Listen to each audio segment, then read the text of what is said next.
आगे देखो फिर क्या कहता है गीता ज्ञानदाता इसी गीता अध्याय नंबर 7 के श्लोक 13 में।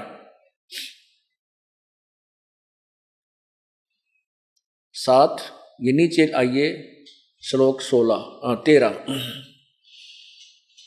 पीछे करिए ऐसे। अब देखना ये क्या है कि गुणों के कार्य रूप सात्विक, तामस, राजस और तामस, इन तीनों प्रकार के भावों से ये सारा संसार प्राणी समुदाय मोहित हो रहा है। इन तीनों गुणों से परे मुझ अविनाशी को नहीं जानता।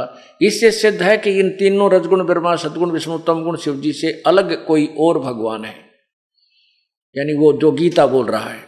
आगे देखिएगा अब 14 में क्या कहा है,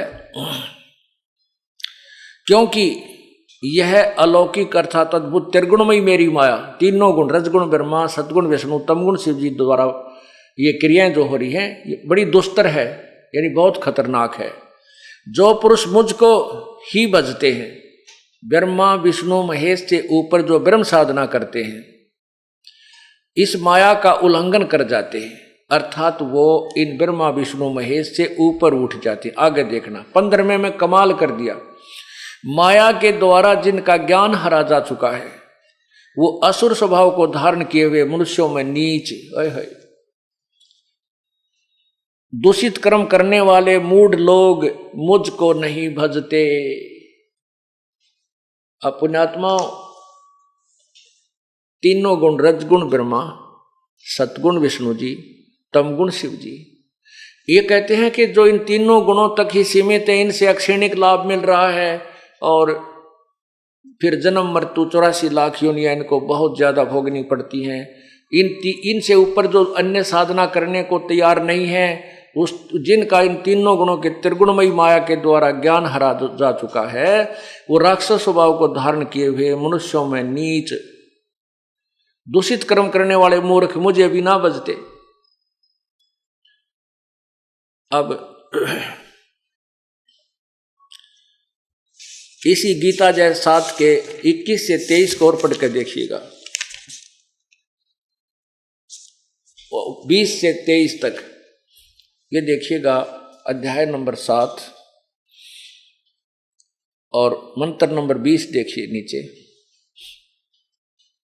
उन भोगों की कामना द्वारा जिनका ज्ञान हरा जा चुका है, अपने स्वभाव से प्रेरित होकर उस नियम को धारण करके अन्य देवताओं को भजते हैं, पूजते हैं। गीता ज्ञान दाता से अलग जो और पूजाएं करते हैं, तीनों गुणों की रजगुण ब्रह्मा सद्गुण विष्णु को पूजते हैं, अन्य देवताओं को पूजते हैं। नीचे देखिए,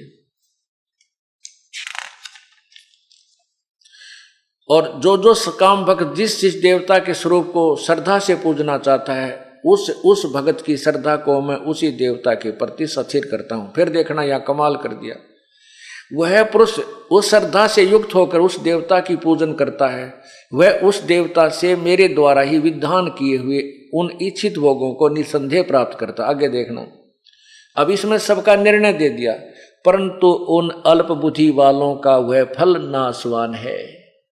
देवताओं को पूजने वाले देवताओं को प्राप्त होते हैं और मेरा भक्त मुझको ही प्राप्त होते हैं।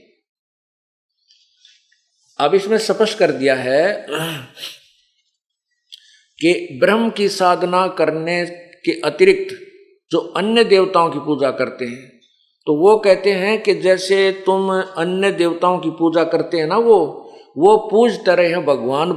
जैसे हम कोई भी पूजा करा करते, किसी भी प्रकार से हनुमान जी का व्रत रखते थे, कोई प्रसाद बांटा करते, वो पूजा तो हम कर रहे थे भगवान की, पर वह भगवान की थी को ना, और वो जिसकी हम पूजा करते थे उनमें थोड़ी शक्ति थी, वो अस्थायी लाभ हमें दे दिया करते थे, मोक्ष नहीं था।